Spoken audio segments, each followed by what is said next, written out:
livre de Luc, au chapitre 2, et verset 25. Luc, chapitre 2, verset 25.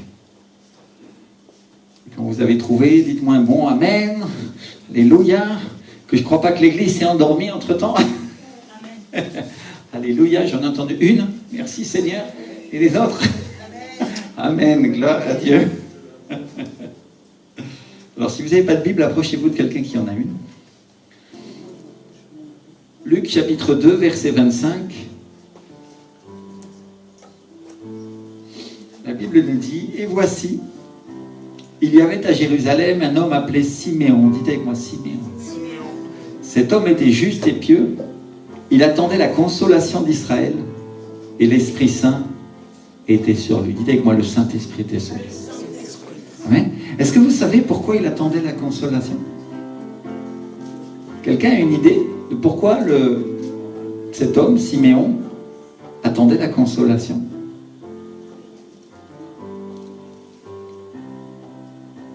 Parce que la gloire de Dieu était partie du temple. Combien savent ça? La gloire de Dieu, le Saint-Esprit, avait quitté le temple à cette époque. Et il avait de bonnes raisons d'attendre la consolation. Parce que ça faisait 400 ans que Dieu ne parlait plus, qu'il ne parlait plus à son peuple, qu'il n'y avait plus un seul mot. Les prophètes s'étaient tus, tous ceux qui enseignaient dans le temple, ils ne le faisaient plus avec l'esprit, un petit peu comme si toutes les églises étaient devenues traditionnelles. Non? Et elles ne parlaient plus par le Saint-Esprit, mais elles n'enseignaient plus que des commandements d'hommes. Ça vous parle, ces choses-là? Et il avait une autre raison encore d'espérer la consolation. En plus de ça, c'était une raison naturelle, c'est que Jérusalem, Israël tout entier était sous le joug des Romains. Ils étaient sous l'occupation. Un petit peu comme la France a été sous l'occupation pendant la Seconde Guerre mondiale, où les nazis étaient ici et puis on ne faisait pas ce qu'on voulait, non? Ils mangeaient notre nourriture et nous, on mangeait ce qui restait. Et les Romains opprimaient Israël. Et donc, au-delà des causes d'affection naturelle qui pouvaient amener Siméon à désirer la venue du Sauveur, il perpétrait aussi ce que les Juifs et toute la création attendaient depuis toujours. Alléluia. Si vous prenez Abraham, il a offert son fils unique en holocauste au Seigneur, et au moment où son fils a demandé où était l'holocauste, il a très bien exprimé sa foi en disant « Dieu se pourvoira lui-même l'agneau pour l'holocauste, n'est-ce pas ?» Et il a parlé poussé par le Saint-Esprit en montrant que lui-même attendait le Messie. Il attendait Jésus, l'agneau de Dieu, sacrifié pour nous. Et Dieu avait mis dans son cœur l'espérance qu'il enverrait le Messie. Aujourd'hui, c'était un agneau, et demain, ça serait Jésus, sacrifié pour nous, à la croix. Alléluia. L'ombre des choses à venir. Dites avec moi, l'ombre des choses à venir. Dis-le à ton voisin, ta voisine. L'Ancien Testament, c'est l'ombre, c'est une image des choses à venir, des choses qui sont en haut. Alléluia. Si vous voulez le savoir, je vous le dis déjà tout de suite, il y a plusieurs couches. C'est-à-dire, il y a une révélation qui était l'ombre des choses à venir pour un temps, et puis après, c'est encore l'ombre des choses à venir pour un temps encore plus grand. Amen. Et oui.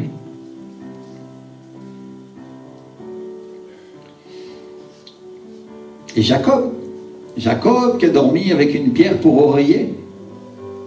Il y en a qui dorment avec une pierre comme oreiller ici, non? C'est dur, hein? Dans le désert, parce qu'il fuyait son frère, parce qu'il l'avait trompé. Si vous connaissez l'histoire. Et en cherchant à échapper à son frère, il a rencontré l'échelle qui mène au ciel où les anges montaient et descendaient. Et il a dit, cet endroit, c'est la maison de Dieu. Alléluia. Et plus tard, sur son lit de mort, Jacob a dit, jusqu'à ce que vienne le Shiloh et que les peuples lui obéissent. C'est-à-dire, le Shiloh, c'est le Sauveur, le Messie. Comprenez, Jacob, lui aussi, attendait le Messie. On trouve ça en Genèse, au chapitre 49. Il attendait le Sauveur. Et David, le roi David, a honoré le Seigneur avec des hymnes et des cantiques en disant que tous les rois et toutes les nations s'inclineront devant lui. Jusqu'à ce qu'un jour, ils disent la chose suivante, ils disent, poussés par le Saint-Esprit, ils disent, le Seigneur a dit à mon Seigneur, assis-toi à ma droite jusqu'à ce que je fasse de tous tes ennemis ton marchepied. Alléluia. Une parole très connue de la prophétie de la venue de Jésus-Christ. Amen. David attendait le Sauveur, mes frères et sœurs.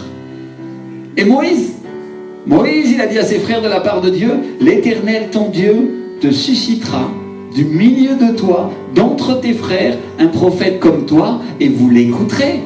Alléluia. Mon frère, ma soeur, Moïse annonçait déjà que Jésus serait aussi le prophète des nations qui annoncerait la gloire à venir. Alléluia. Et on pourrait parler d'Ésaïe, d'Ézéchiel, de Daniel, de tous les prophètes qui ont prophétisé la venue de Jésus et qui sont morts sans avoir vu la promesse, n'est-ce pas? Et Ève, notre mère à tous, elle a montré qu'elle s'attendait au Christ quand, au moment d'avoir son premier enfant, elle a dit « J'ai acquis un homme de par l'Éternel ». Alléluia, ça c'est la traduction Martin. Cette traduction, elle est beaucoup plus proche de ce que je souhaite exprimer. Quand elle dit « J'ai attendu un homme de par l'Éternel », on peut dire que de tous les vivants, de tous ceux qui sont vivants, on est en train de parler de tous ceux qui sont rachetés, non? Alléluia. Donc Ève, c'est la mère de tous ceux qui ont la vie. Alléluia. C'est pour ça qu'elle a été appelée par Adam la vie, celle qui donne la vie. Et si vous regardez l'histoire, vous allez voir qu'il venait d'être chassé du jardin et que sans embargo, elle dit la chose suivante, elle dit « J'ai acheté un homme de par l'Éternel ». C'est-à-dire, elle s'attendait à quelque chose qui venait de Dieu. Alléluia.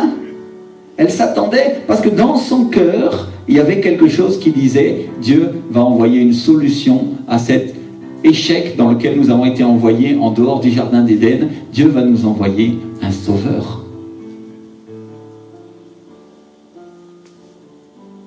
Et donc on voit sans équivoque que Dieu avait mis dans son cœur le désir du salut, n'est-ce pas? Elle s'attendait à ce que nous soyons sauvés. Parce que Dieu avait annoncé, il avait prophétisé quand il parlait au diable, il a dit « Je mettrai une inimitié entre toi et la femme, entre ta postérité et sa postérité, elle t'écrasera la tête et tu lui blesseras le talon. » Et donc Dieu était en train de lui dire « Je vais envoyer par la femme, qui est une représentation de l'Église, je vais envoyer mon sauveur, Jésus-Christ, pour sauver les peuples. » Alléluia. Et donc Ève dit « J'ai acquis un homme de par l'Éternel » parce qu'elle se rappelait cette parole de Dieu, elle dit « Dieu va nous envoyer un sauveur. » Parce que là, on est là dans cette affliction du péché, on est obligé de travailler à la sueur de notre front, c'est la malédiction, la terre pousse des ronces et des épines, alors que dans le jardin d'Éden, on était bien. Hein?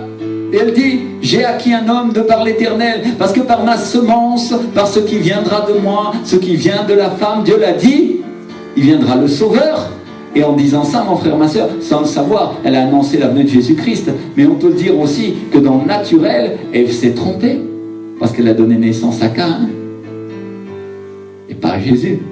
Mais ça montre que dans son cœur, Dieu avait mis dès le départ le désir du salut. Alléluia. Donc mes frères et sœurs, je voudrais que vous compreniez ça. Ceux qui sont des évangélistes, ceux qui prêchent la parole, Dieu a mis dans le cœur de chaque homme le désir d'être sauvé. Le désir d'avoir un sauveur. Tout le monde sait qu'il y a un sauveur qui les attend au ciel. Même ceux qui nient la vérité de l'évangile, Dieu a mis dans notre cœur d'avoir un sauveur. Alléluia. Et donc tout dépend de la manière dont vous allez présenter le Sauveur et le Seigneur. Tout dépend de la manière dont vous approcherez de la personne pour lui dire « Jésus t'aime ». Si c'est le temps ou si ce n'est pas encore le temps. Vous voyez, Ève a voulu s'avancer sur le temps. Ève, elle avait déjà dans le cœur le désir. Elle dit « J'ai acquis un homme de par l'Éternel ». Elle a dit « Ça y est ». Et elle ne savait pas qu'il allait se passer pas mal d'années avant que le Seigneur vienne, n'est-ce pas? Et parfois, nous autres, les chrétiens, nous sommes comme ça, mes frères et sœurs. Nous croyons que la bénédiction de Dieu vient tout de suite, et quand elle ne vient pas, on dit « Ah, on n'est pas béni ». Et Dieu dit « Non, ce n'est pas encore le temps, mais la bénédiction vient. » Alléluia. Si vous comprenez ce que je suis en train d'essayer de dire, que nous, parfois, nous reproduisons le schéma, parce que nous nous comportons comme des enfants, et nous ne comprenons pas avec maturité les plans de Dieu et les temps de Dieu. Nous reportons le même schéma, et nous disons « Ça y est, mon salut, ma délivrance vient ». Et on a raison de le proclamer, de le prophétiser. Et Dieu s'est servi d'elle pour le faire. Alléluia. Mais ça ne veut pas dire que le salut, la délivrance vient à cet instant-là même. Mais qu'il va venir. Oui, c'est certain. Amen. Gloire à Dieu. La Bible nous parle de la patience. Nous sommes le centre de vie de la foi. Nous sommes sauvés par la foi en Jésus-Christ. Non pas parce que c'est le nom de notre Église, mais parce que tout chrétien qui croit en Jésus, toute personne qui accepte Jésus comme son Seigneur et son Sauveur, est sauvé par la foi. C'est la Bible qui le dit. Amen. Et si Dieu nous a donné un tel nom, c'est parce que nous devons croire contre toute espérance, comme Abraham a cru. Quand les choses ne sont pas comme on veut ou comme on imagine qu'elles vont être, nous devons déclarer, nous devons prophétiser, nous devons croire, nous devons nous avancer sur le temps de Dieu pour le déclarer que ça va être maintenant. Alléluia. Et mes frères et sœurs, je peux vous dire en Colombie combien j'ai vu mes pasteurs faire ça. Et ils font ça, ils déclarent. Mais je vais vous dire qu'à force de déclarer, ils sont devenus des pros pour déclarer. Et quand ils déclarent, c'est pas juste une parole en l'air, c'est pas juste mon frère, ma soeur, on prie pour toi. C'est non, t'inquiète pas, le Seigneur le fera avec toi. Dieu le fera toujours avec toi. Et quand tu l'entends parler, tu entends la parole de Dieu qui vient et la puissance de Dieu vient et il se passe quelque chose. Vous comprenez ce que j'essaye de dire? Et voilà le but et l'objectif du chrétien, c'est d'arriver à proclamer et à déclarer la bonne nouvelle poussée par le Saint-Esprit. J'ai pas du tout prévu de vous parler de ces choses-là, mes frères et sœurs. L'Esprit du Seigneur commence à s'emparer et il transforme la prédication parce qu'il veut aller plus loin, il veut aller plus profond et il y a des personnes qui doivent être enseignées ici. Alléluia! Dieu donne pour tous les niveaux. Dieu donne pour l'évangéliste et Dieu donne pour celui qui est simplement une jeune créature en Christ qui vient d'accepter Jésus comme son Seigneur et son Sauveur et qui veut connaître les rudiments de l'évangile. Et Dieu va parler à l'un comme à l'autre, mais chacun va ressortir avec une parole dans son cœur. Alléluia! Merci Seigneur! Gloire à Dieu! Wow! Merci Seigneur! Et donc, Ève était là avec cette parole et elle disait, Dieu a dit qu'il enverrait un sauveur. Dieu a dit au serpent que la femme, qui est une représentation de l'Église, dites avec moi, la femme, c'est l'Église. On l'a trouvé du livre de Genèse au livre d'Apocalypse. L'Église avec un grand E, c'est-à-dire l'Église entière du royaume de Dieu. Ça comprend toutes les dénominations, toutes les personnes qui croient de tout leur cœur. Alléluia. Et c'est pas une question de nom. C'est une question de foi. Amen, merci Seigneur. C'est pas autre chose. Alléluia. Et donc cette église-là, celle qui croit, celle qui a la foi véritable pour vaincre, pour écraser les montagnes, pour marcher par-dessus n'importe quelle puissance et autorité du diable, celle-là écrasera la tête du diable. Alléluia. Elle le fera taire sur la terre et elle le fera taire dans les cieux, parce que la Bible dit que ce qu'on lit sur la terre et ce qu'on lit dans les cieux, n'est-ce pas, ça sera lié, et inversement. Ce que je lis sur la terre sera lié dans les cieux, ce que je lis dans les cieux sera lié sur la terre. Ça veut dire il y a une relation entre ce qui se passe dans le ciel et une relation avec ce qui se passe sur la terre. Et nous devons être assez matures pour comprendre ces choses-là, mes frères et sœurs. Alléluia. Et quand nous déclarons, quand nous prophétisons, quand nous croyons la parole de Dieu, nous sommes en train d'activer les anges dans le ciel pour qu'ils viennent à notre secours. Ça veut dire, mon frère, ma soeur, tu commences à prier, à dire, je vais aller à tel endroit, il va se passer ça, je ne sais pas comment je vais faire, où je vais être béni, et quoi? Et Dieu envoie ses anges, et Dieu fait comme il veut. Alléluia. Mais pendant que le temps que les anges sont à l'œuvre, qu'est-ce qui se passe, mon frère, ma soeur? Toi, tu es là en train de te lamenter, en train d'être angoissé, et dans les problèmes, et tu dis, ça n'arrivera pas.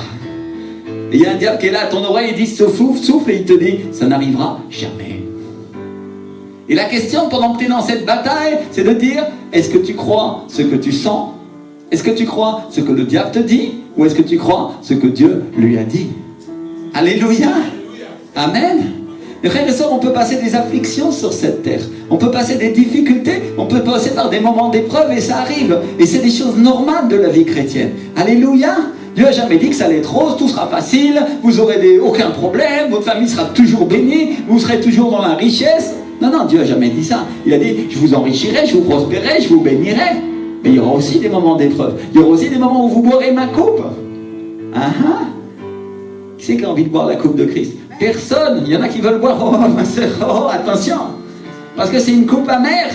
C'est une coupe difficile à boire. Et pourtant, les disciples voulaient la boire. Et tu as raison de dire, oui, je veux la boire. Parce que si tu ne bois pas de cette coupe, tu ne participeras pas à sa vie. Alléluia. Vous comprenez ce que je suis en train de dire? Celui qui ne boit pas cette coupe des épreuves et des difficultés, c'est pas un vrai chrétien, il ne participe pas à la vie du Seigneur. Jamais à aucun moment Dieu lui dira viens au ciel avec moi, parce que c'est quelqu'un qui est seulement dans la chair, il est en train de s'occuper que de ses propres affaires. Dieu veut te bénir, mais il veut que tu comprennes les hauts et les bas de la vie chrétienne. Alléluia. Imagine-toi, parce que sinon, si on était dans cette doctrine-là, tu aurais commencé à dire Pierre, c'était pas un apôtre parce qu'il a trahi le Seigneur. Et pourtant, Dieu dit tu es Pierre, et sur cette pierre, je bâtirai mon église. Alléluia. Et Pierre, c'était le plus courageux, parce que quand on a attrapé Jésus pour l'emmener au Sanhédrin, pour le juger, et pour le faire crucifier ensuite par les Romains, vous savez ce qui s'est passé? Tous les apôtres et tous les disciples se sont enfuis. Il y en a même un qui s'est enfui, il était tout nu, qui est une représentation du péché, et il a laissé le drap dans les mains des Romains, et il s'est enfui à poil. Ils avaient peur.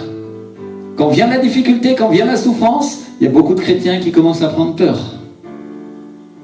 Quand Jésus a commencé à prier à Gethsémane, à dire Seigneur, et que la Bible dit que des grumeaux de sang descendaient de sa transpiration. C'est-à-dire il avait un combat céleste et un combat terrestre. Son corps ressentait le combat céleste qui était en train de se passer. Et vous savez qu'est-ce que c'était ce combat? Ta vie et ma vie, mon frère, ma soeur. Il était en train de prier pour qu'il ne cède pas quand on allait crucifier à la croix. Seigneur, que je ne cède pas au diable. Seigneur, aie miséricorde de moi. Seigneur, aie miséricorde des disciples. Ça va être affreux, je le sais. Je vais souffrir, mais ça vaut la peine parce que je vais sauver Bernadette, Adrienne, Tatiana et tout un milliard de noms qu'il y avait sur sa liste qui sont de tous les temps. Alléluia, du 1er siècle au 20e siècle et jusqu'à ce que Jésus vienne. Et en plus de ça, il savait, il a dit, je sauverai tous ceux qui sont descendus aux enfers jusqu'à ce moment-là. Amen. Alléluia, gloire à Dieu, n'est-ce pas? Il avait dit que Jésus est descendu aux enfers, il a pris la clé du royaume des morts et il a emmené avec lui les âmes qui étaient captives. Alléluia, je suis sûr que quand les gens qui étaient là, dans cet endroit-là, ont vu Jésus arriver ce jour-là, ils étaient très contents. Ils ont dit, oui Seigneur Jésus, on croit en toi, même nous, ça fait bien longtemps qu'on est là. Mais je vais te dire une chose aussi, ça n'arrivera plus. Parce que c'est fini, Jésus est venu. Et c'est sur la terre que tu prends ta décision maintenant. Alléluia. Merci Seigneur. Changement de temps. Et la grâce, c'est une autre période. Amen. Ils étaient sous la loi et le premier qui transgressait un seul commandement de la loi était condamné. Et la Bible dit que le salaire du péché, c'est la mort. Mais sous la grâce, celui qui croit et qui demande pardon pour son péché qu'il délaisse, est totalement justifié. La Bible dit que Jésus prend son péché, il l'enterre au fond de la mer et il ne s'en souvient plus. Alors au fond de la fosse des Mariannes, à 11 807 mètres, là où ils font un bathyscaphe pour descendre avec une vitre blindée de je ne sais pas combien de centimètres, si tu descendais là, à l'époque du professeur Picard, qui est descendu dans les années, je crois, 60, ou je ne sais plus, ou même avant, je ne vais pas dire de bêtises, tu verrais des petits colis qui marquent le péché d'Adrien, celui de Rémi, celui de Dany, celui de Georges. Et ils ont tous oublié. Le Seigneur s'en souvient plus. Gloire à Dieu, n'est-ce pas? Amen. Merci Seigneur. Mais donc, Dieu a dit au diable, la femme t'écrasera la tête, mais toi, tu lui blesseras le talon. C'est-à-dire, toi, tu auras un temps de vengeance. Toi, tu lui feras mal quand même, non? Et mon frère, ma soeur, qu'est-ce qui peut empêcher le diable de faire marcher la femme qui est l'Église? Si j'ai mal au talon, si mon talon est blessé, je vais marcher nettement moins bien, n'est-ce pas? Et je vais te répondre à cette question en te disant, c'est la souffrance. L'acceptation d'une certaine souffrance. Wow! Ah, c'est pas populaire, on veut la bénédiction, Seigneur. Oui, on va avoir la bénédiction, mais pour que l'Église puisse marcher correctement, il faut qu'elle soit capable d'endurer une certaine souffrance. Je parle à des gens qui sont matures, je parle à des gens qui connaissent le Seigneur depuis longtemps. Quand tu es un enfant spirituel en Christ, Dieu te prend dans ses bras et il te berce et tout est doux et tout va très bien, non? Mais quand tu grandis, il commence à exercer tes mains au combat. Et quand tu commences à aller à la guerre, c'est pas une chose facile. C'est une chose difficile. La Bible dit que nous luttons non pas contre la chair et le sang, mais contre les principautés, les autorités de ce monde de ténèbres. Ça veut dire que s'il y a une lutte contre ces démons, une lutte spirituelle, et on voit bien que Jésus à Gethsémane avait cette lutte dans la chair aussi. Il souffrait sur la terre. Et donc il y a un temps de souffrance pour que ensuite vienne la gloire. Alléluia. Dites-le avec moi. Après la souffrance, vient la gloire. Amen. Merci Seigneur. Donc c'est ça, je voudrais que ce soit quelque chose que l'Église apprenne aujourd'hui. Si tu souffres pour Christ, Parce que tu fais bien, après ça viendra la gloire. Alléluia. Si tu as un temps d'épreuve, si tu as un temps d'affliction, c'est pas grave. Ce sont des choses qui arrivent. Mais après ça, viendra la gloire. Alléluia. Mon pasteur, il dit souvent cette chose-là. J'aime ça. Il dit, quand les ténèbres sont les plus épaisses, ça veut dire que le matin vient bientôt. Alléluia. Mon frère, ma sœur, il a une prédication comme ça, qui dit, la pire année, c'est la meilleure année. Je l'ai déjà prêché ici parce que c'est un message que je voulais transmettre à l'église. Je sentais du Saint-Esprit de le reprendre tel quel et de le donner. Et peut-être je le redonnerai encore. Parce que c'est une vraie bénédiction. Et dans ce message, il explique que l'année où ça a été le pire pour lui, il a eu la pire souffrance, les pires difficultés, il a cru que tout allait se disloquer, sa famille, son économie, tout était mort, son travail. C'est l'année où le réveil est venu en Colombie. Alléluia. Vous comprenez ce que j'essaie de dire? C'est-à-dire, vous ne laissez pas arrêter par le diable quand vient la souffrance, parce que ça veut dire qu'après ça vient la gloire. Alléluia. Le diable nous mord un petit peu, c'est pas grave. Après ça, vient la gloire. Merci Seigneur. Et ça, c'est ce qu'on devrait toujours se rappeler et nous exhorter les uns les autres. Nous sommes un corps. Je vois mon frère dans la souffrance, pleure avec celui qui pleure, rit avec celui qui rit. Forcément, il y a un frère et une sœur qui est dans l'affliction à ce moment-là. Forcément, il a une difficulté. Forcément, il y en a un ou une autre qui a un problème. Et la question, c'est quoi? Il a un problème parce qu'il a péché. Aide-le à le résoudre. Prie pour lui. Explique-lui ce qu'il faut faire. S'il demande pardon, Dieu le restaurera. Alléluia, Dieu le guérira. Voilà la compassion de l'Église. Voilà l'amour de Dieu qui doit être présent dans l'Église. Si c'est autre chose, c'est parce qu'il a commis des erreurs, il ne savait pas ce qu'il fallait faire. Prie pour lui, il apprendra. Alléluia. Prie pour lui pour qu'il puisse écouter la voix du pasteur qui lui donne un conseil. Prie pour lui ou pour elle pour qu'il puisse écouter la voix de Dieu. Prie pour... je ne sais pas.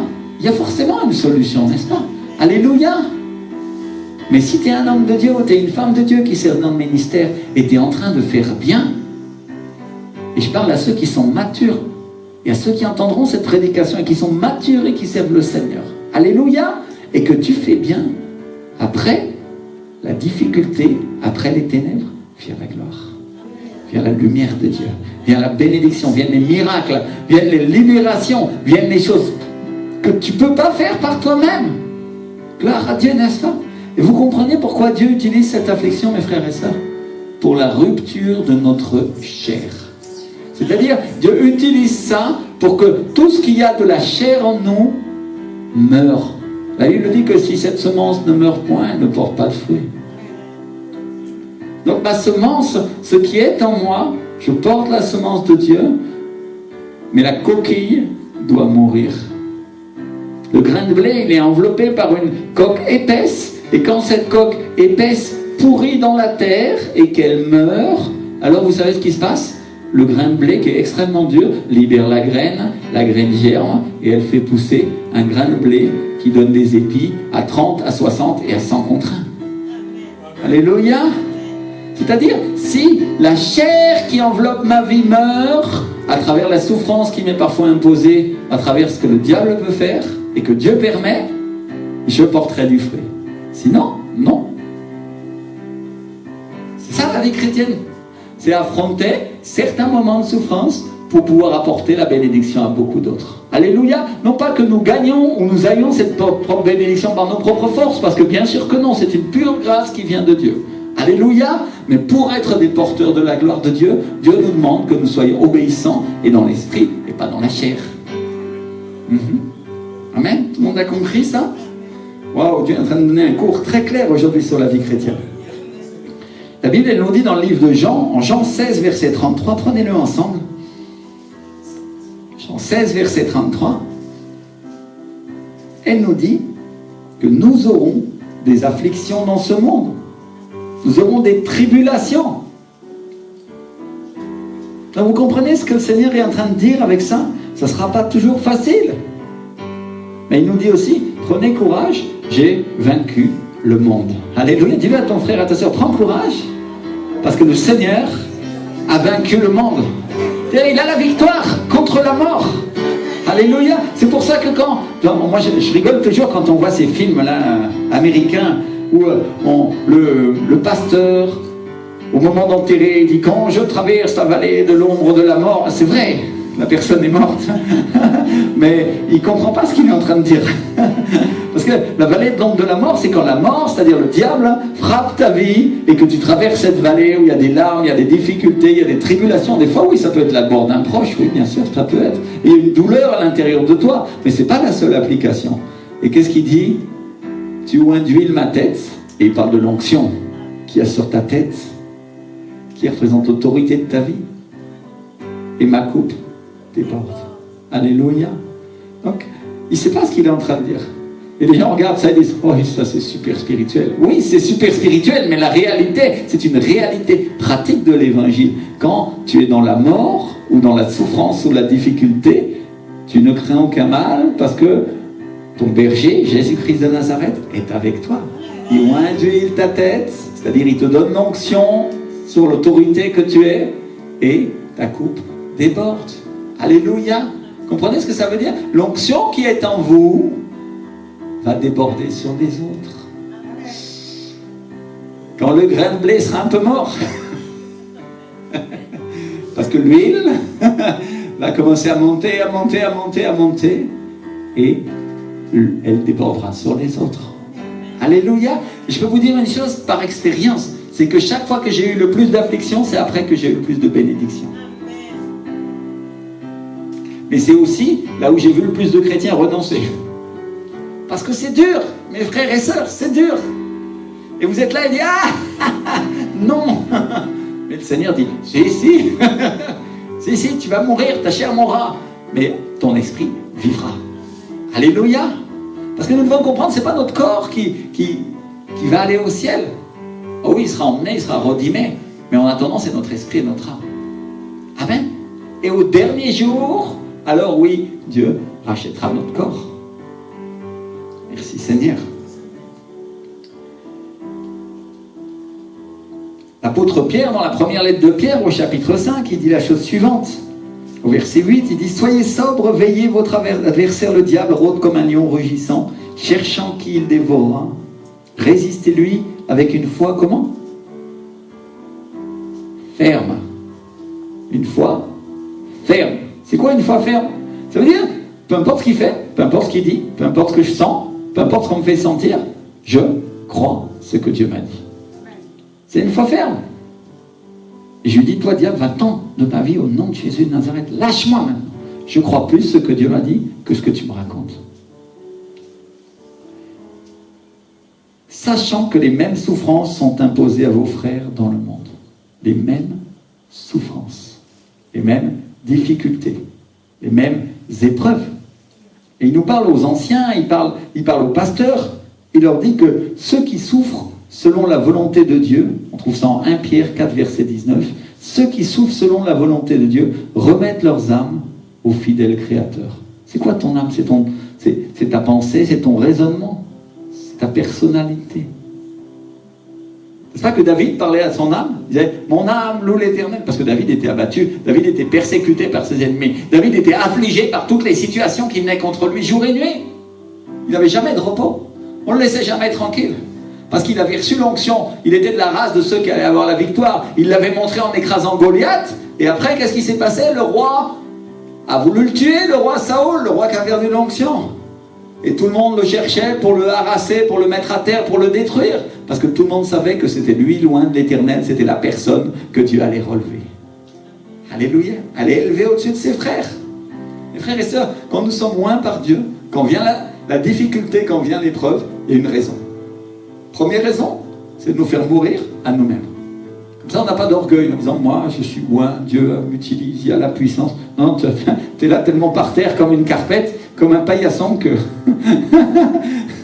tu es obligé de dire « C'est le Seigneur. » Alléluia. Et la deuxième raison, mes frères et sœurs, pour laquelle Dieu fait ça, vous savez c'est quoi? Nous devons être rejetés aussi comme Jésus a été rejeté. Alléluia. Dieu va vous utiliser, mais il veut que vous appreniez à gérer cette onction. Vous devez apprendre à résister, vous devez apprendre à souffrir pour obtenir des victoires dans vos batailles de la foi. Alléluia. Moi, je peux parler de l'église en Colombie. C'est une église incroyable. Quand ils ont des problèmes, et ils en ont eu, et à chaque fois qu'ils font des choses importantes, ils ont des problèmes jusque-là. Soit ils n'ont pas l'argent, soit ils sont accusés par je sais pas qui, soit il y a un problème, il y a je sais pas qui leur fait je sais pas quoi. Il se passe toujours quelque chose. Et vous savez ce qu'ils font? Ils se serrent autour du pasteur, ils commencent à prier, et ils commencent tous à serrer les dents et à dire Seigneur, aie miséricorde. Et quand c'est trop dur, ils commencent à jeûner. Et ils obtiennent toujours la victoire. Parce qu'ils se comportent comme un vrai croyant doit se comporter. Et je crois que ce n'est pas la question de la taille de l'église, sinon la question du comportement et du caractère des chrétiens. Alléluia. Merci Seigneur. Caractère de guerrier. On peut dire qu'eux, ils sont des guerriers. Et nous sommes des petits guerriers, on est en train d'essayer d'apprendre. Chaque fois que je les vois, je dis, il me reste beaucoup à apprendre. Mais la vérité, c'est que j'essaie de les imiter, parce que j'essaie d'imiter leur foi, parce que je vois ce qu'ils obtiennent. Et en imitant leur foi, je sais ce que nous avons obtenu ici pour le ministère. Alléluia. Parce que je peux vous dire, il y a 8 ans quand on a commencé, tout ça, toutes les manifestations du Saint-Esprit, la puissance de Dieu, les démons chassés, ça n'arrive pas. Il y avait la présence de Dieu, on sentait un peu la présence de Dieu, et c'est tout. Et le culte se finissait, on était content, gloire à Dieu. Non, c'était bien, non? Mais on n'avait pas vu plus. Et Dieu veut nous montrer beaucoup plus. Alléluia. Il veut nous monter à un niveau plus élevé. Mais ce niveau plus élevé impose une quantité de souffrance. C'est nécessaire. Le salut est gratuit, mais monter dans les niveaux de l'esprit impose une quantité de souffrance.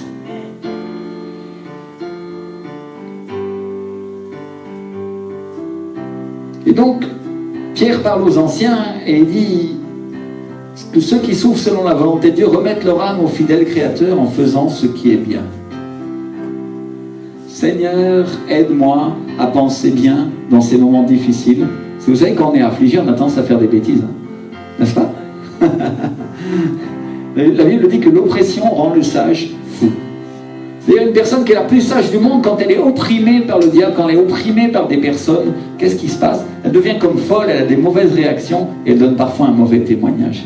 Et qu'est-ce que Pierre nous dit? Il dit, remettez votre âme au Seigneur, au fidèle Créateur, pour qu'il vous aide à faire le bien.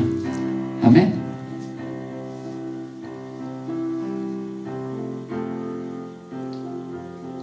Et juste avant, il dit, si vous êtes outragés pour le nom de Christ, vous êtes heureux parce que l'Esprit de gloire, l'Esprit de Dieu repose sur vous. Outragés, ça veut dire on vous insulte, on se moque de vous. Personne n'a envie qu'on se moque de lui, non? Et d'avant, on répondait, on disait, oh! Et Dieu nous dit, non. Chut. Quieto, dirait l'espagnol. En silence, tu restes tranquille.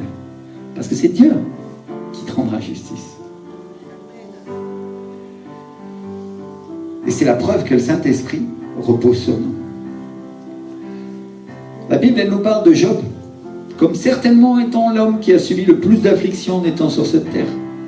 Qui connaît le livre de Job? C'est le livre qu'on n'a pas très envie de lire en général, parce que le pauvre, il lui arrive que des galères. Et si le Saint-Esprit a mis ça dans la Bible, mon frère, ma soeur, c'est parce qu'il y a un enseignement pour toi dans ta vie chrétienne. Alléluia. Et je voudrais qu'on touche du doigt un tout petit peu cet enseignement aujourd'hui, même si ce n'est pas la partie la plus agréable, mais parce que c'est ce qui va te sauver la vie quand l'oppression du diable viendra sur toi. La Bible nous parle de Job comme un homme juste, intègre et droit. C'est pas moi qui le dis, c'est la Bible.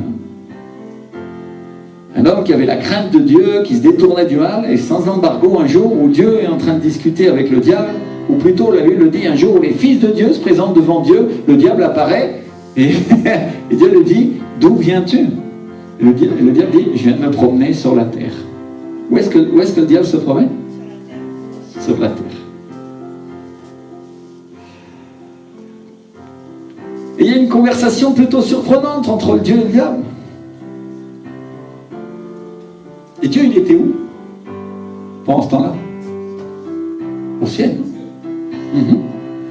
Et Dieu lui dit au diable, il lui dit, as-tu remarqué mon serviteur Job? Il n'y a personne comme lui sur la terre, c'est un homme intègre et droit, craignant Dieu et se détournant du mal. Et Satan lui répond, est-ce d'une manière désintéressée que Job craint Dieu? Est-ce que tu ne l'as pas protégé, lui et sa maison et tout ce qui est à lui? Est-ce que tu n'as pas béni l'œuvre de ses mains et que ses troupeaux couvrent le pays? Mais étends ta main, touche à ce qui lui appartient, et je suis sûr qu'il te maudit en face. Touche à ce qui lui appartient. Mes frères et sœurs, dans notre vie chrétienne, ça c'est quelque chose. Vous avez vu que le diable, c'est le tentateur, non? Il est là, il vient même tenter Dieu pour lui dire, regarde, parce que tu protèges tes enfants, parce qu'ils ils te servent, ils sont bénis, mais touche à ce qui est à eux et tu vas voir. Vous comprenez le genre de tentation? Imagine-toi qu'un jour, Dieu permette que le diable touche à quelque chose qui est à toi. Est-ce que tu vas abandonner la vie en Dieu ou est-ce que tu vas continuer à servir Dieu? Et Job Alors l'Éternel dit à Satan, voici tout ce qui lui appartient, je te le livre, seulement ne porte pas la main sur lui. C'est-à-dire, touche pas sa vie. Et le diable se retire devant la face de l'Éternel et commence pour Job une série d'épreuves et d'afflictions toutes plus dures les unes que les autres. En un instant, il perd son troupeau de bœufs qui représente son travail, sa force. Tous ses serviteurs sont tués, sauf un qui vient pour lui raconter ce qui s'est passé. Et un instant plus tard, il y a un autre serviteur qui accourt, parce que Job était riche, il avait beaucoup de possessions, et il court en lui disant, le feu est tombé du ciel, a embrasé les brebis et les serviteurs et les a consumés, et je me suis échappé moi seul pour t'en apporter la nouvelle. Et un instant encore plus tard, ses fils et ses filles meurent écrasés dans la maison par un grand vent qui vient du désert.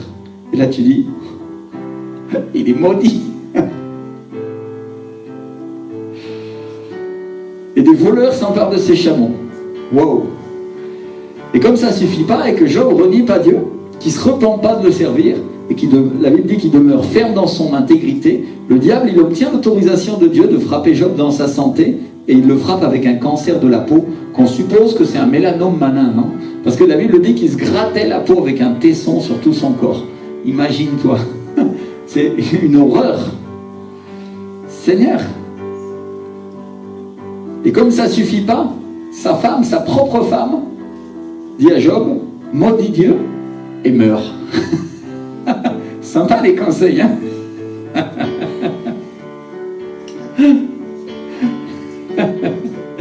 Et comme Job demeure ferme dans son intégrité, Dieu lui envoie ses amis qui, au lieu de le soutenir, vous allez voir, il y en a des paquets de chapitres dans tout ce qu'ils lui font, ce qu'ils lui racontent, ils lui font la morale de toutes les manières et au lieu de le soutenir, il l'accuse.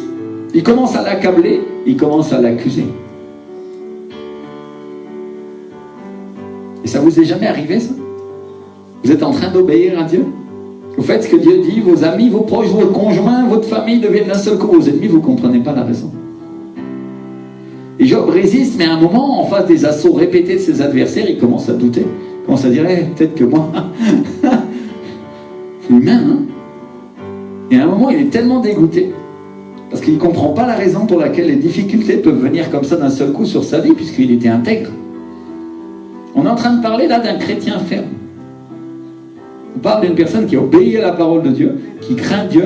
Si tu regardes la vie de Job, la Bible dit qu'il était juste, il était droit, il était honnête, il ne trichait pas, il enseignait la parole. C'était un homme presque parfait.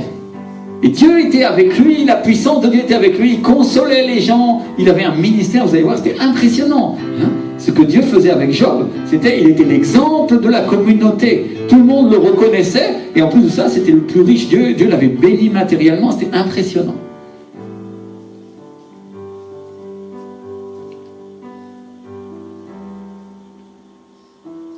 Et quelqu'un qui avait une relation très proche avec Dieu. Tous les jours, la Bible dit qu'il offrait un holocauste, il offrait quelque chose sur l'autel pour ses fils, au cas où ils auraient péché. Seigneur, au cas où ils ont péché, je ne suis pas avec eux, mais voilà, je te fais une offrande pour eux. Imagine-toi une personne comme ça, tous les jours en train de prier, dire Seigneur pour mes enfants, si jamais ils ont péché contre toi, pardonne-leur.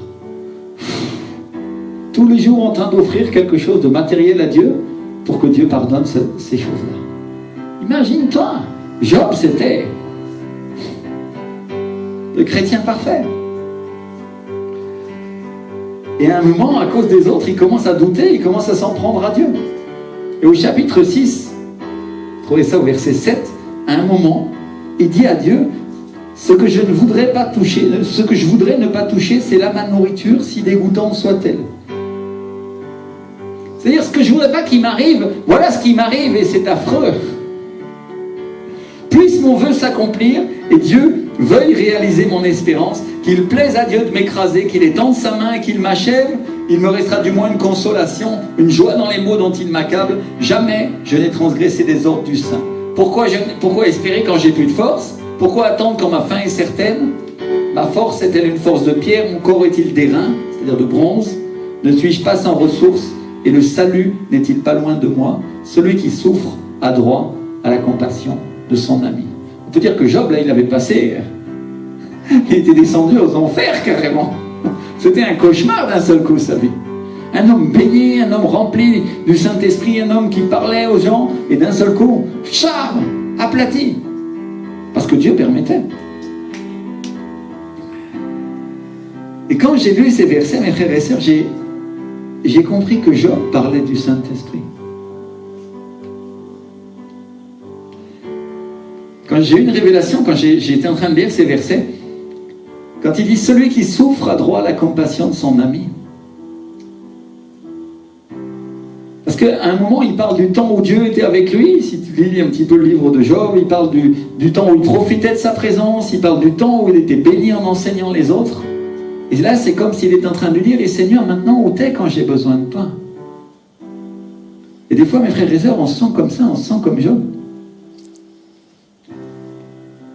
Dans la Bible en espagnol, la Reina Valera, dans ce verset-là, elle traduit « El atribulado es consolado por su compañero », ce qui veut littéralement dire « Celui qui est dans la tribulation, celui qui est dans la souffrance, est consolé par son ami ». Et la Bible appelle le Saint-Esprit le consolateur, n'est-ce pas? Si on regarde bien, si on connaît bien la Bible, on va trouver un verset qui dit « N'abandonne pas l'ami de ta jeunesse » et il nous parle du Saint-Esprit. Mes frères et sœurs, l'ami de la jeunesse, c'est le Saint-Esprit. C'est lui qui nous a fait voir Jésus et c'est lui qui nous révèle Jésus. Quand tu as accepté Jésus comme ton sauveur, il est l'ami de ta jeunesse spirituelle et après il peut devenir ton ami si tu le désires et c'est sans but. Alléluia. La Bible nous dit bien, n'abandonne pas cet ami. Une fois qu'on est mature, il nous apprend à le connaître.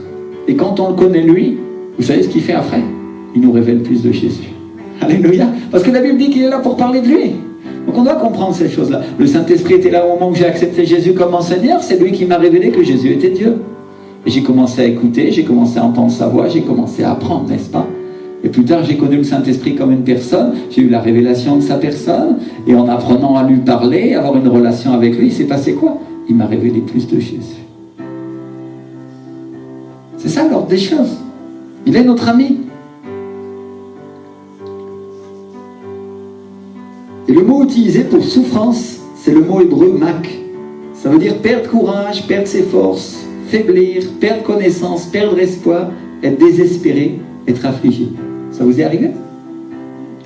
J'en vois une devant moi qui dit oui, elle sait. Tu étais une vraie chrétienne? Ah oui. Vous comprenez?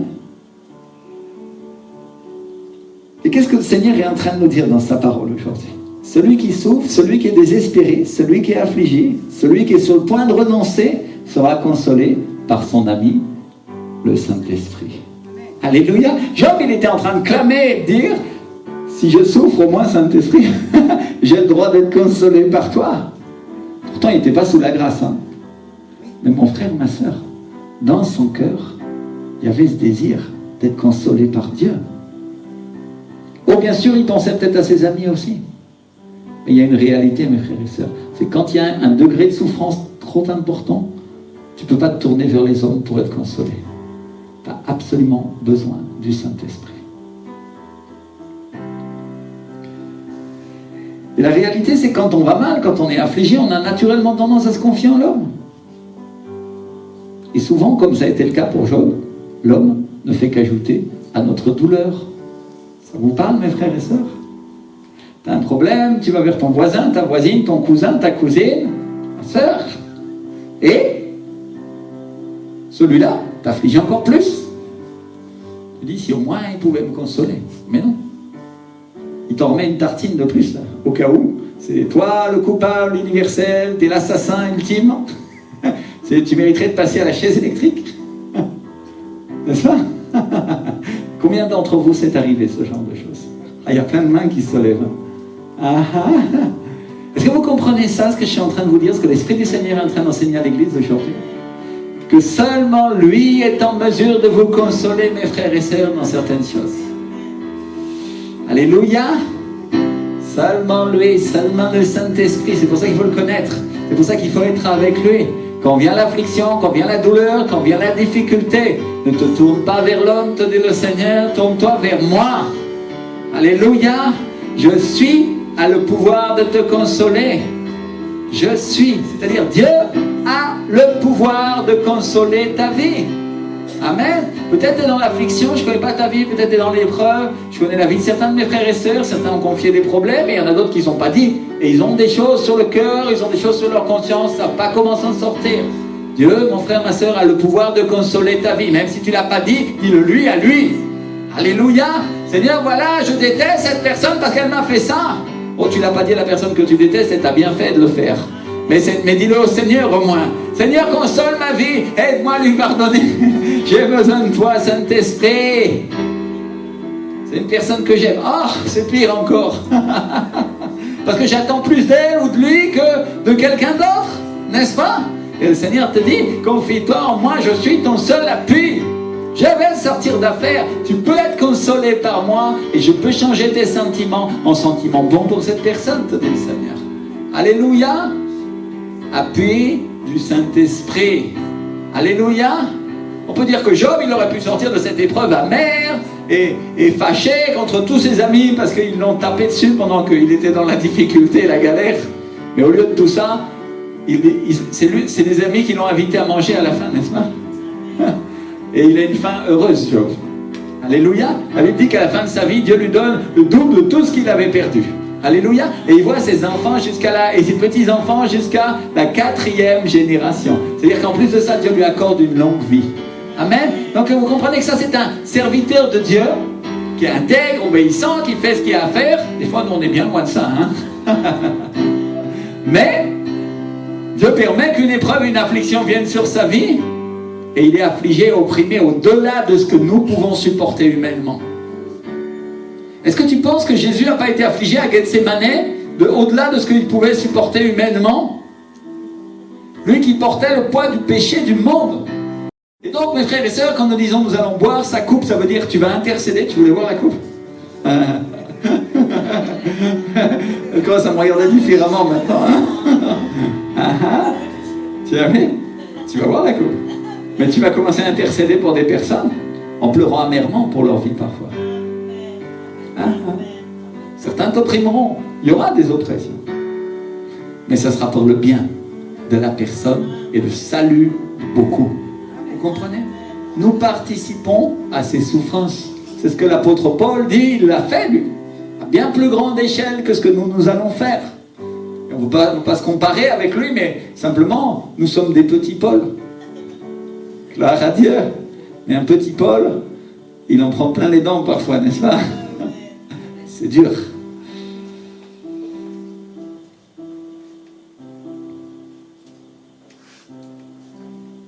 Et donc ce que je dis aujourd'hui, je veux dire vraiment qu'à des serviteurs, qu'à des chrétiens expérimentés, à des gens qui obéissent à la parole et qui connaissent le Seigneur, aux pasteurs, aux leaders dans les nations.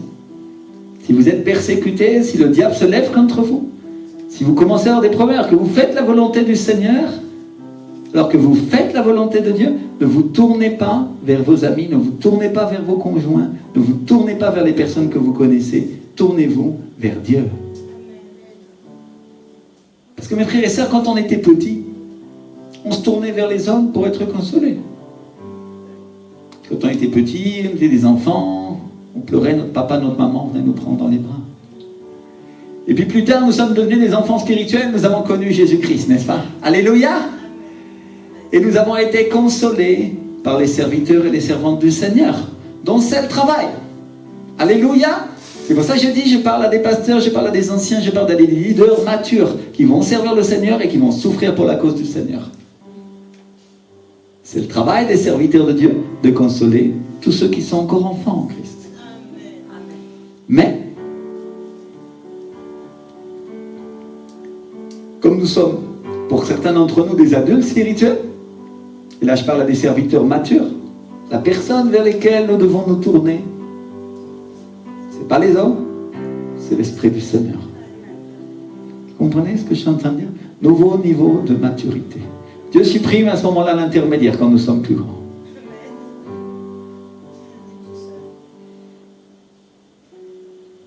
On n'est pas tout seul. Physiquement. Et donc on a l'impression, elle a raison ma sœur de dire ça, je la relève parce que le Seigneur me dit relève ça. Tu dis quelque chose de vrai, on se sent tout seul. Mais on n'est pas seul. Quand nous sommes des enfants spirituels, ma sœur, et là je parle pour toi, il y a des pasteurs, il y a des leaders qui sont là pour te consoler, jusqu'à ce que tu apprennes à entrer à ce niveau de souffrance et de maturité. Et quand on commence à grandir dans la foi, on est un véritable serviteur de Dieu. C'est-à-dire Dieu commence à nous utiliser. Et là, je parle de choses surnaturelles. On a une révélation de qui est Dieu, on le connaît, on lui obéit, et qu'on rentre dans la souffrance, et non pas les souffrances qui sont des afflictions simplement de la chair, mais des choses qui viennent parce que nous devons gagner des âmes, nous devons gagner un pays, on doit gagner un territoire. Là, c'est pas le temps de se tourner vers un serviteur, c'est le temps de se tourner vers Dieu. On n'est pas dans le même degré là. N'est-ce pas? Alléluia. Est-ce que je me fais comprendre? Est-ce que c'est clair? Si vous êtes une brebis, venez, tournez-vous vers les pasteurs, vers les leaders. Ils sont là pour ça. Ils ont été consolés et ils vous consoleront comme vous avez été vous-même consolés. Mais si vous êtes des serviteurs matures, seulement quand c'est trop difficile, venez pleurer. On vous recevra. Mais la réalité, c'est que l'Esprit du Seigneur vous consolera. Il sera votre consolateur, il sera votre ami. Amen. Parce que ce n'est pas les hommes. Et je parle aux serviteurs, aux servantes de Dieu qui font la volonté du Seigneur et qui sont affligés alors qu'ils font le bien. Je dis bien alors qu'ils font le bien, parce que s'ils faisaient le mal, s'ils sont en train de pécher, ils peuvent se repentir, et quand ils se repentent, Dieu leur donne la joie. Et je parle d'une affliction qui vient à cause de causes plus grandes. Que personne soit trop imbu de sa personne en train de dire « Oh oui, je suis en train de... » L'orgueil précède la chute, mon frère, ma soeur. Je parle de gens qui travaillent dans des choses plus grandes. Et il y a des personnes qui vont écouter cet enregistrement et qui vont recevoir ça, qui sont des serviteurs de Dieu sur toute la terre, et ils vont écouter la parole du Saint-Esprit, et ils vont obéir à Dieu. Mon frère, ma soeur, ne fais pas autre chose que ce que le Seigneur t'a dit. Rien d'autre.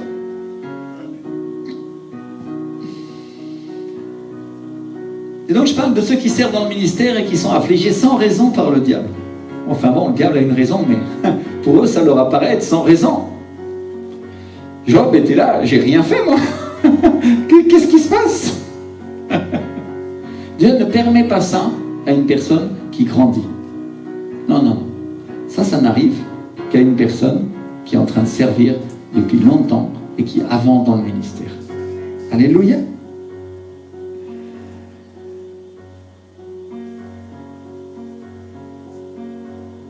Je parle à ceux qui s'attristent parce que les gens sont charnels, parce qu'ils n'écoutent pas, parce qu'ils refusent de faire la volonté du Seigneur. Une personne qui pleure parce que son frère, sa sœur est en train de dire quelque chose, il veut le faire autrement, et toi tu dis, Seigneur, comment il peut comprendre les choses comme ça? Ou tel autre, ou son conjoint, qui n'est pas chrétien, ou qui est chrétien mais qui est charnel, ou et qui s'afflige, parce qu'il dit, je voudrais qu'il fasse la volonté du Seigneur, mais... Et tu dois récupérer ta joie. Et la seule personne qui peut te la donner, la seule personne qui est en mesure de te conseiller, c'est l'Esprit de Dieu. C'est le seul qui peut te rendre la joie à ce moment-là. Parce que c'est lui qui donne l'onction, c'est lui qui donne la force. Et cette force nous vient à travers de la joie, parce que la Bible dit que la joie du Seigneur sera notre force. Alléluia! Et si je suis affligé, si je suis écrasé, comment je vais recevoir la joie? L'Esprit du Seigneur, le Consolateur, va venir et il oindra tes blessures. Ça, c'est valable pour tout le monde. Serviteurs et enfants, tous seront guéris par Dieu, dans leur âme, dans leur morale. Et il nous consolera. Alléluia! Merci Seigneur.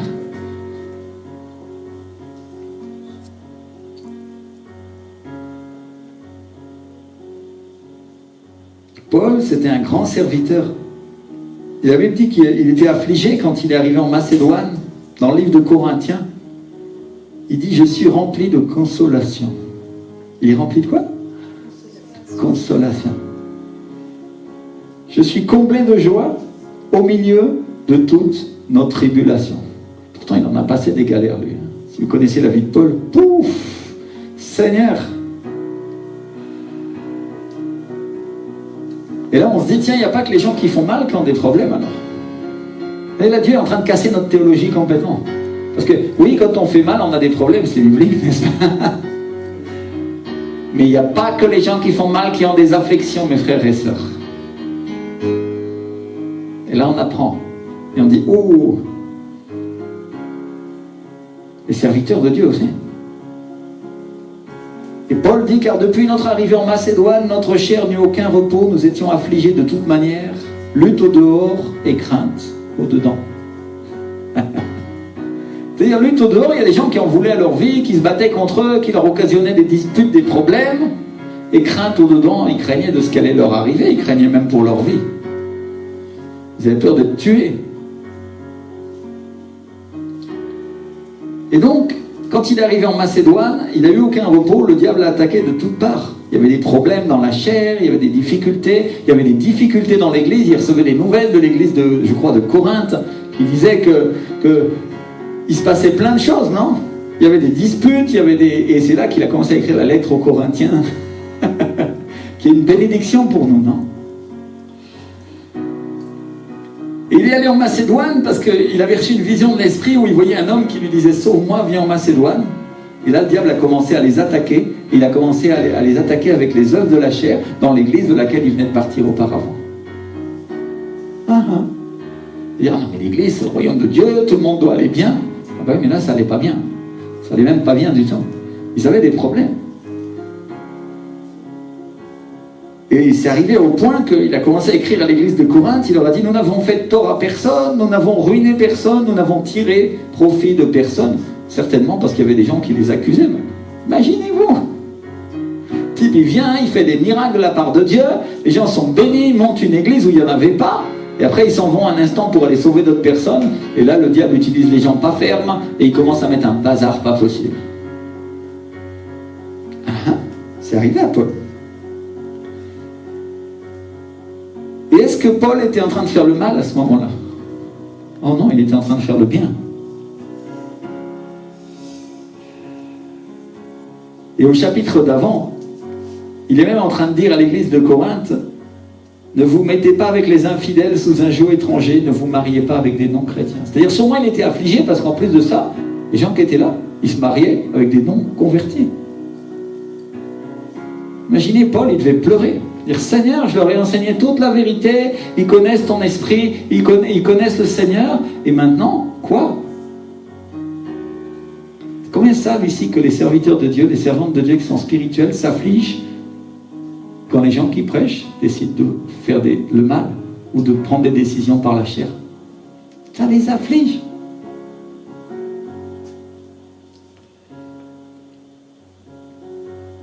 Et sans embargo, l'apôtre Paul, à un moment, il dit, mais Dieu qui console ceux qui sont abattus nous a consolés par l'arrivée de Tite. On trouve ça en 2 Corinthiens, chapitre 7, verset 6. Qui est-ce qui les a consolés? Le Seigneur. Et il les a consolés comment? En leur envoyant Tite avec des bonnes nouvelles. Comme si Dieu était en train de leur dire, c'est bon, Paul, tranquille.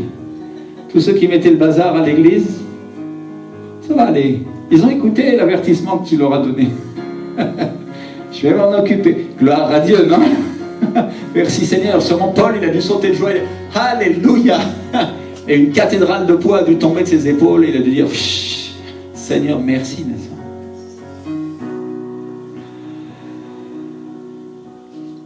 Paul, dans le même livre de Corinthiens, il dit, nous portons ce trésor dans des vases de terre afin que cette grande puissance soit attribuée à Dieu et non pas à nous.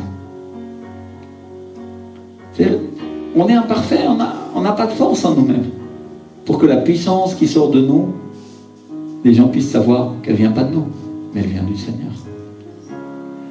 Et il ajoute la chose suivante, c'est en Corinthiens 4, versets 7 à 11, il dit, nous sommes pressés de toute manière, mais non réduits à l'extrémité. dans la détresse, mais non dans le désespoir, persécuté, mais non abandonné, abattu, mais non perdu, portant toujours avec nous dans notre corps la mort de Jésus, afin que la vie de Jésus soit aussi manifestée dans notre corps. Alléluia! C'est-à-dire, c'est quand je meurs à moi-même que l'Esprit du Seigneur a la puissance pour guérir les gens. C'est quand moi, je sens la mort que les gens vont recevoir la vie. Alléluia! On est en train de parler de maturité chrétienne aujourd'hui. Amen. Et il dit, car nous qui vivons, nous sommes sans cesse livrés à la mort à cause de Jésus, afin que la vie de Jésus soit aussi manifestée dans notre chair mortelle. Et un peu plus loin, il dit, c'est pourquoi nous ne perdons pas courage, et lors même que notre homme extérieur se détruit, notre homme intérieur se renouvelle de jour en jour, car nos légères afflictions du moment présent produisent pour nous, au-delà de toute mesure, un poids éternel de gloire. Alléluia. Qu'est-ce que ça produit, les afflictions? Un poids de gloire. Le poids du Saint-Esprit sur tes épaules. Est-ce que vous comprenez ce que je suis en train de dire? Si vous êtes un serviteur de Dieu, si vous êtes une servante et que vous êtes affligé un moment pour servir Dieu, le poids du Saint-Esprit, le poids de la gloire de Dieu sera sur vos épaules. Et ce sera éternel. Alléluia. Ce ne sera pas juste pour un temps. Ça durera pour toujours. Quand vous monterez au ciel, la Bible dit que vos œuvres vous suivront. Alléluia. Vous irez avec un manteau nouveau. Et peut-être, si tu as bien servi Dieu, ton manteau sera plus grand que celui des autres. Alléluia. Enfin, je voudrais dire quand même à ceux qui sont là, n'oubliez pas qu'il y a Paul là-haut. Hein. Il nous a un petit peu battus d'avance. Hein. Mais que nous devons faire notre possible pour, malgré l'affliction du moment, qui est passagère, recevoir ce poids de gloire. Amen. Merci Seigneur. Et il dit, parce que nous regardons aux choses qui sont en haut et non pas à celles qui sont en bas. Qu'est-ce qu'on doit regarder, mon frère, ma soeur? Ce qui est en haut. La récompense qui est en haut. Et pas celle qui est en bas. Parce que les choses visibles sont passagères. Et les invisibles sont quoi? Éternelles. Alléluia. Peut-être il y a des consolations que tu n'as pas eues sur la terre que tu aurais voulu avoir. Mais Dieu te dit que la consolation que tu vas avoir au ciel, elle sera bien plus grande. Alléluia. Mais pour autant, il y a aussi des consolations sur la terre. On va en parler dans un instant. Dans le livre de Matthieu, Dieu nous fait une révélation. Il nous parle d'un riche qui avait vécu toute sa vie dans les richesses et d'un pauvre mendiant, Lazare, qui était couché à la porte du riche. Et la Bible dit qu'il était couvert d'ulcères. Et la Bible dit que même les chiens léchaient ces ulcères. Un ulcère, c'est une maladie de la peau qui ne cicatrise pas correctement et qui pourrit. Couvert d'ulcères. Un pauvre type couché à la porte du riche. Et la Bible dit que le Lazare, il aurait voulu se rassasier des miettes de ce qui tombait de la table du riche. Toute sa vie, il était là en train de se dire, moi aussi j'aimerais bien voir ce qu'il a le riche, sa maison avec la piscine et son char, c'était pas une Ferrari à l'époque, mais un char à 4 chevaux, non, je sais pas. Gloire à Dieu, c'est ce qui allait sûrement le plus vite. Et sans embargo, dans la parabole que nous donne le Seigneur, le riche était au séjour des morts et en proie au tourment, et Lazare, lui, était porté dans le sein d'Abraham, qui est à la fois un lieu d'attente et une représentation de ce que va être le paradis. Parce qu'avant que Jésus vienne, les gens étaient mis soit dans le séjour des morts, soit dans le sein d'Abraham. Alléluia.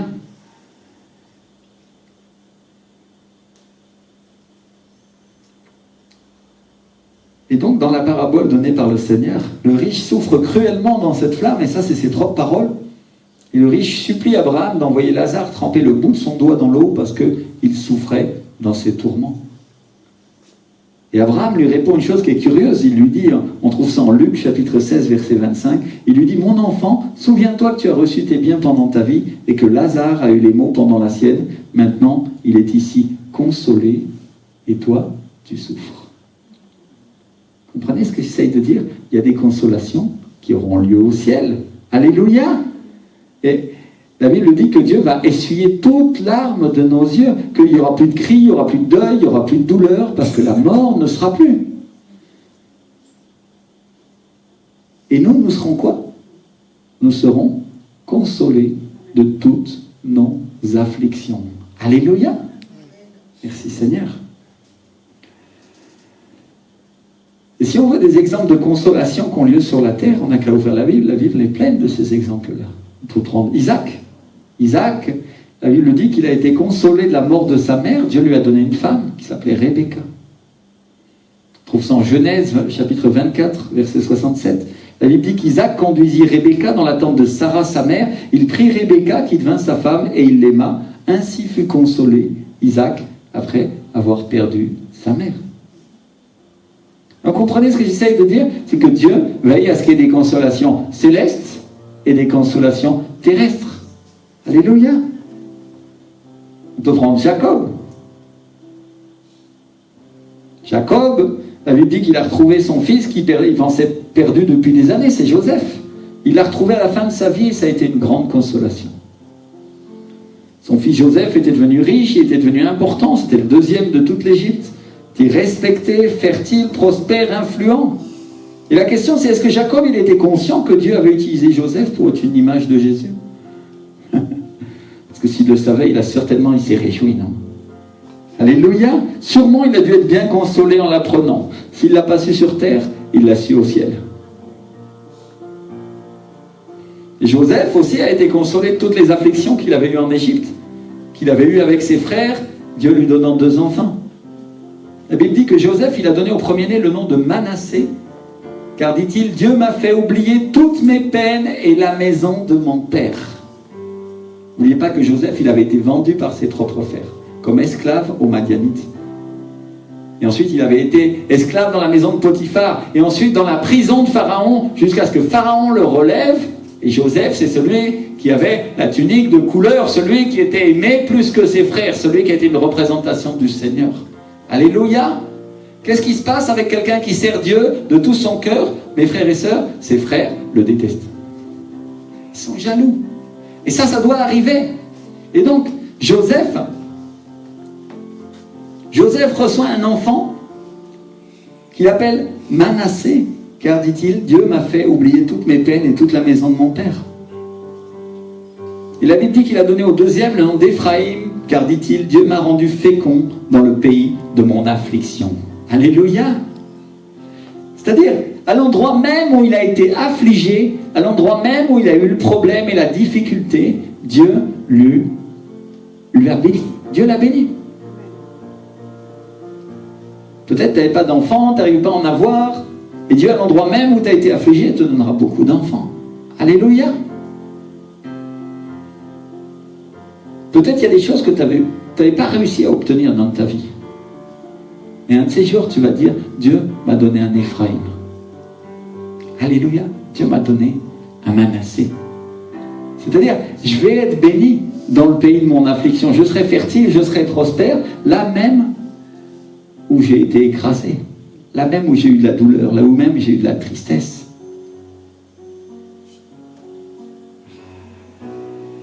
Alors mes frères et sœurs, je suis venu ici vous dire cette chose-là. Dieu va enlever toutes vos peines. Il va les faire partir. Toutes les douleurs, toutes les afflictions que vous allez avoir sur la terre, Dieu les effacera. Il enlèvera toute larme de vos yeux. Et quand j'étais en train d'écrire cette prédication, le Saint-Esprit m'a dit, dis-leur qu'il va venir un vent de guérison et que je vais venir guérir toutes leurs peines et toutes leurs souffrances. Alléluia. Frère, ça, il y a une vague de l'Esprit qui est là pour venir. On va se lever ensemble, on va lever les mains comme ça, on va dire, Seigneur, tu es si précieux, j'ai besoin de ton Saint-Esprit, Seigneur. Dis-lui, Seigneur, alléluia, Seigneur mon Dieu, que ta présence est grande, Seigneur, que tu es puissant, Seigneur Jésus. Oh, si tu as des peines, si tu as des souffrances, confie-les au Seigneur maintenant. Dis-lui, Seigneur, cette personne m'a fait mal, je n'ai pas pardonné. Aujourd'hui, je décide de lui pardonner, Seigneur. Pardonnez-moi de lui pardonner, Seigneur Jésus. Je la bénis. J'ai été blessé par mes frères, Seigneur. J'ai été blessé par les membres du ministère. J'ai été blessé des fois par des pasteurs, Seigneur, sans savoir ce qu'ils faisaient. Oh, rapapapapapapapais! Cri de consolation, mon ami Saint-Esprit.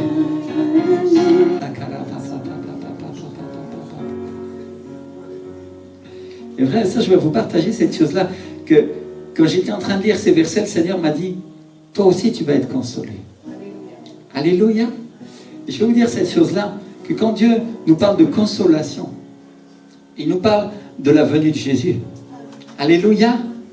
Parce que peut-être certains vont dire, j'ai déjà vu Jésus, non? Qui est-ce qui a déjà vu le Seigneur dans une vision, dans un rêve? Qui a déjà vu le Seigneur? Quelques-uns. Je l'ai vu 2 fois. Une fois, j'étais très affligé, il était en train de prier, de veiller sur moi et je pleurais. C'était une vision, pendant que j'étais en train de prier. Et une autre fois où il m'a fait visiter les jardins, où il m'a montré la gloire du Père, c'était magnifique. Alléluia. Mais c'est pas de ça qu'on est en train de parler. Quand le Seigneur dit, tu seras consolé, la consolation d'Israël, la Bible dit que le peuple d'Israël attendait la consolation. Alléluia. Parce que peut-être certains ils vont me dire, pasteur, mais Siméon, dont on parlait au début, qu'est-ce qui lui est arrivé à Siméon, non? Eh bien, Siméon, la Bible dit que poussé par le Saint-Esprit, il est venu au temple, que c'était l'équivalent de l'Église. Et la Bible dit que ce jour-là, il a rencontré Marie et Joseph, qui tenaient le bébé, l'enfant Jésus. Et la Bible dit que le Saint-Esprit lui avait dit qu'il ne mourrait pas avant d'avoir vu le Sauveur, la consolation d'Israël. Alléluia.